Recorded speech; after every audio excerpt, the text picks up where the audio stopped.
I'm back from the grocery store. In just a second, I'll take you inside and unpack and show you everything I bought. I think I did okay this week. I'll also show you what I got at Goodwill. Now, I'm trying to slow my roll at Goodwill and spend less. And I'm doing that by asking myself 3 questions every time I go. Is it a good bargain? Do you need it? Where would you put it? And by asking myself those 3 questions, I'm spending less. Then I'm going to finish the video by sharing some information with you that I learned years ago. If you've been watching my channel for a while, you know I was an investigator with a government agency for many years. They sent us to a lot of training. And one year I went to some training and it had a class taught by someone from the FBI on how to tell when someone is lying. And I retained some of that information. It's been very useful in life. And so I'm going to pass some of that information on to you. And I'm going to tell you how that training helped me know when a neighbor was not telling me the truth. So even if you're not interested in the groceries, fast forward to when I share this information with you. I think you will enjoy it. I had a super complicated shopping day this morning. I had to go to 2 Dillons in order to get all the deals I wanted. And long and short of it is I spent $92.35 without tax. And I'm going to show you what I got. I didn't buy very much full price stuff. I got these 4 onions, which they were the regular price. They rang up about $1 each, about $4.19 for 4. And my half and half was $5.49. And the celery was $1.69. I think this one zucchini was 81 cents. Everything else is sale or clearance. So I got these blueberries, and they were on sale for $3.99. These little snack tomatoes, I think they were $2.49, but I had loaded a coupon, so they rang up for $1.99. This is the item I had trouble with. They rang up for 80 cents, but there was a sign that said 10 for $5. And I thought you had to load a coupon, but I couldn't find the coupon. So I went on, and then I had to go to customer service and get them to adjust it. There actually was a coupon that needed to be loaded. So they had to take them all off and ring them all up, off to save $3. Crazy. Kind of crazy. Then I got 2 packages of this Andalese sausage, $3.49 each. These potatoes, I think, were $2.49. I had a coupon. They rang up for $2.19. This cabbage was on sale this week, and this cabbage was $1.11. Some ground beef for $3.96. I really like this. These are the tortillas I like, and they're expensive, so I don't normally buy them. $5.49, but they had a deal this week. Buy one, get one free. So this one rang up $5.49. That one rang up free. So what's that make it? About $2.75 each. Got this big carton of soda. Now, I don't really drink pop, especially vanilla cream or cherry cola. Either one. But this whole box was $2.48. I think there's about 24 in there. Probably the cases broke on them. You can tell a couple of them are kind of dented up. Then I found this steak for $9.89. It had been $17.18. And this broccoli florets rang up for 75 cents because I had a coupon loaded, so it took it off of the $2.05. This cereal was $2.45, and it had originally been $6.99. There were 3 boxes of them. I guess I should have bought all 3 because then I could have got a free cereal bowl. This chicken was marked down to $5.90. It had been $9.08. This milk, whole milk, $1.13. 2 packages of naan. I love this stuff. $1.97. This Greek tzatziki was $1.93. This margarita pizza cream cheese dip was $1.40. And this artichoke and spinach dip was, I think, $1.80. Yeah, $1.80. Found some whipping cream for $2.42. These mushrooms were $2.43. Hardly ever see this. These eggs had been, I don't know what they were. Oh, $7.29, marked down to $3.49. I got 2 packages. I got another package of this ranch dressing, pickle flavored. I bought some last week for $2.75, I think. This week it was marked down to $2. So this is probably a combination that didn't fly. So there's nothing wrong with it. It's got a long expiration date. It's just people didn't buy it. And you know what? It tastes almost exactly like just regular ranch. I did get a bag of salad mix for $1.54, and how many are in here? 5 yellow squash for 99 cents. So anyway, that's what I spent my $92 on. So let's talk about what we're going to eat. What are we going to eat this week? Well, I'm probably going to eat yogurt with blueberries. I'm trying to eat breakfast. I normally skip it, and I like cream in my coffee. And if John Wayne doesn't want to have that, he can have cereal and milk. For dinner tonight, I'm hoping to make shish kebabs with steak and zucchini and yellow squash, mushroom, tomato. I've got some peppers in the refrigerator and these onions. I love shish kebabs. I'm more than likely going to make fried cabbage and sausage. That's one of John Wayne's favorite meals. You put a little onion in it. It's easy to make, cheap, super cheap meal. Not my favorite meal, though. Then, since I got these tortillas that I really like, and I have lots of cheese. I keep getting deals on cheese, and so I may make some deluxe quesadillas. Cheese with, some onion, and I've got some salsa that you could dip it in, maybe make a little pico de gallo. That's an option. Then with this hamburger, I'm probably going to make this Cuban dish. I think it's called Cuban picadillo. I'm not sure. It's kind of like a Spanish style of hamburger helper, I think, but it has olives in it. It's really delicious. And since I got this half and half cream reduced to $2.42 and this broccoli, I really want to make some broccoli soup. And honestly, like this artichoke and spinach dip, I would probably put into the soup to thicken it. A lot of times when I buy this stuff, I'm just incorporating it into a meal I'm making. So this will probably be baked chicken, probably have a salad with it, a little naan, and then I'll probably put like a little side of rice or something like that with it. And maybe this will be kind of a dip for some vegetables. And then this is just extra. We're going to be eating out one night. We have a business meal to attend. And so I know I don't have to make dinner one night. We can always have baked potato bar. But I also have a lot of chicken in my freezer, and I have a roast in my freezer. And so that's why I got the celery. Not only do I love celery, but I could make a roast with potatoes, carrots, and celery. I have everything for that. But we just had a roast last week, so I don't know. It's one of my favorite meals, though. Anyway, we got plenty of food for this week, and it cost $92. How'd you do this week? I repackaged that chicken, 2 breasts in each package, and these are those kind of really thin sliced chicken breasts, so I may have to change my meal plan. I love these thin chicken breasts made into chicken parmesan, or sometimes I take stuffing and roll it and do a stuffed chicken breast. They are so good. I spent $15.01 at Goodwill today. I got this really nice jacket for John Wayne. I don't know what brand it is. BCG. Anyway, it was $8.39 minus the 15%, so that makes it about, $7? The shirt was a pink tag, and pink tags were half off, so I think it would have been $2.94. And then I got this little thing, $5.26 minus 15%. That would be about, $4.47 or so. Anyway, that's all I found today. We had to make a quick run up to my dad's farm this week. He needed a little help with a couple of things, putting up a mailbox and fixing a leak. And while we were up there, we went to the hardware store and I bought some bulk seeds. Don't you just love these old-fashioned hardware stores? I do. There's the finished product. We got the mailbox up. It was probably knocked down by the snowplow. If you've been watching my channel for a while, you know that I used to be an investigator for a government agency. I did that for many years. But I want to be clear about what kind of investigator I was. I carried a badge, but I did not arrest people. I did not carry a gun. I was investigating financial fraud. So I did a lot of this.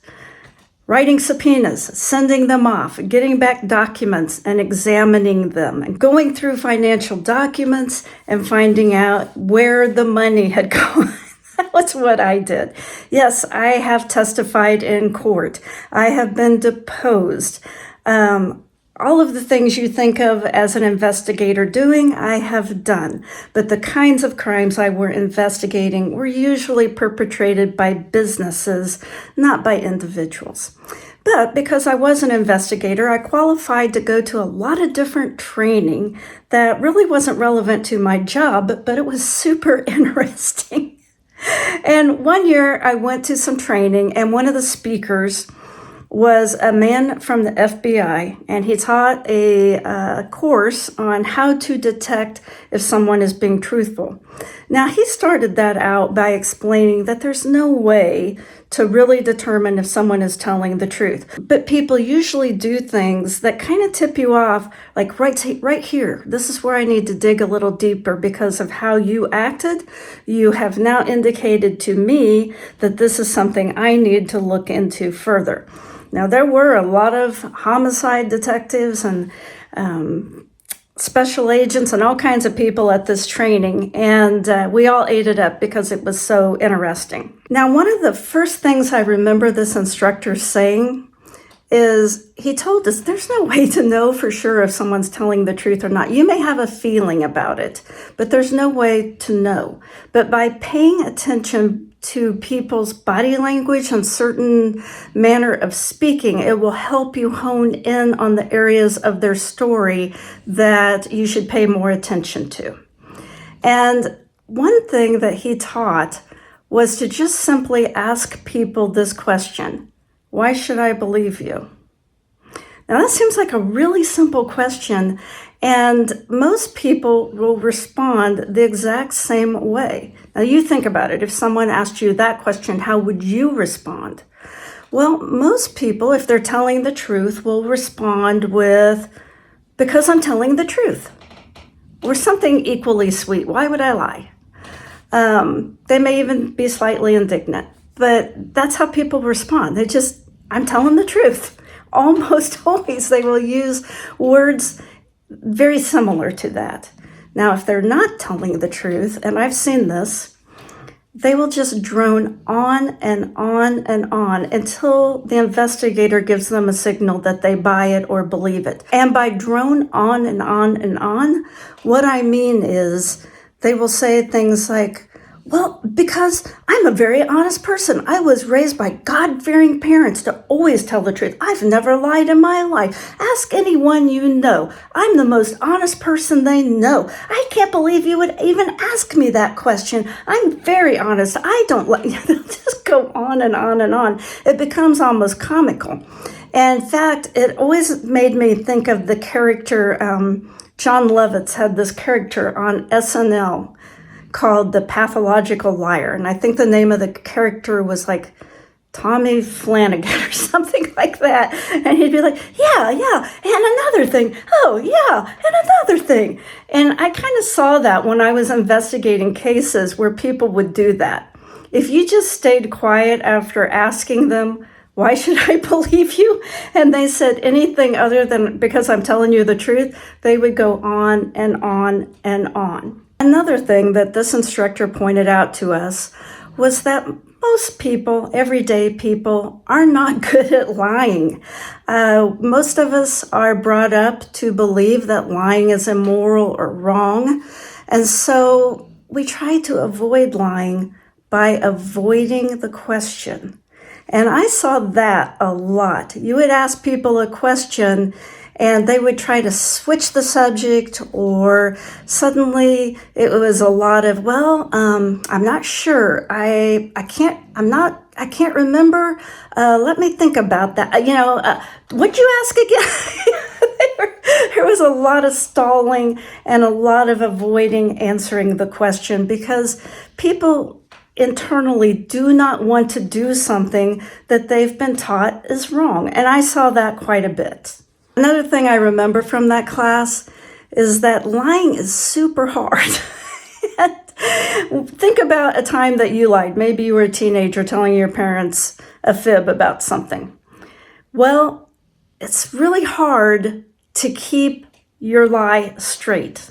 And so as you're talking, you're trying to remember all the things that you said that were untruthful and keep it straight. And that's pretty draining. And so if you're trying to trip someone up, I never did this, but they suggested it. After they told their story, have them recount it backwards. So at the end, you did this. And then right before that, you did what? And before that, you did what? What time was that? And so lying backwards is even harder than lying forwards. And so that would be a technique that you could use when you were really trying to pin someone down on what they did and when they did it. Now, the type of crimes that I was investigating, financial crimes, I never had to use techniques like that, but they had a lot of different techniques that they shared in that class for investigators to use. Another thing that they talked about in the class was if you're investigating a murder and you have a subject in front of you, if that person killed them, they will often slip up and start speaking of that person in the past tense because their brain knows that they're not alive. And that's really hard to control. Especially if you're lying. And so that was something else that they pointed out to watch for. And I just remember that because that was before that kind of became common knowledge through all these true crime dramas and TV shows that you could watch for past tense to know if someone had killed someone. Now, I want to share a story from my own life in which I used this training to decide that a neighbor was likely not being truthful. I had known this man for many years, and it was common knowledge in the neighborhood that he was taking a cruise with his girlfriend. During the cruise, she fell from the balcony several floors to a deck below and died. Everyone in the neighborhood thought that this was just a terrible tragedy that had occurred. But then the man told another neighbor that he had actually taken her on the cruise to propose marriage, and that sometime during the cruise, they had both had too much to drink and had gotten into a horrible argument. And he said during the argument, he may have accidentally tapped her and she fell. Well, because I had taken this training, I knew that oftentimes people minimize what they have done. So rather than using a term like I shoved her or I pushed her, he said accidentally tapped. And when he said those words, I thought, yeah, he killed her. He killed her. This was probably not premeditated, but definitely he pushed her over the railing. She did not fall accidentally of her own accord. Since this occurred on the high seas, it was initially investigated by police in the Bahamas before being turned over to the FBI. It took about 2 to 2.5 years before he finally pled guilty, and he's currently serving in prison. But I had to see this man every day for a couple of years, knowing he was very likely guilty. You may be thinking, well, why do I need to know this information? I'm not a homicide detective. That's true, but we all enter into financial transactions all the time. And you want to feel confident that the people that you're engaging in business with are telling you the truth. So if your mechanic tells you some work needs done, you need to know that he is, in fact, telling you the truth. If someone tells you your roof needs replaced, you need to know that they're telling you the truth, that it really does need replaced. We enter into transactions all the time, and we want to know that the people we are doing business with are honest. So these are just some tips that will help you determine if the people that you engage with day in and day out are being truthful. If you want to delve into this a little more, there are a lot of different books on body language and human behavior. There's also 4 guys on YouTube called the Behavioral Panel that have a lot of experience in this. They're pretty interesting. I would suggest checking them out if you want to learn more on things like micro expressions and blink rates and things like that. It's interesting. Anyway, I hope you got something out of this video. If you did, please give me a like, comment, share, or subscribe. All of those things help me out. I try to keep my content interesting and to the point on how to save money. And I really think that knowing that people are being truthful with you will help you save money because you will engage in financial transactions with a more sure foot. Have a great week, and I'll talk to you soon.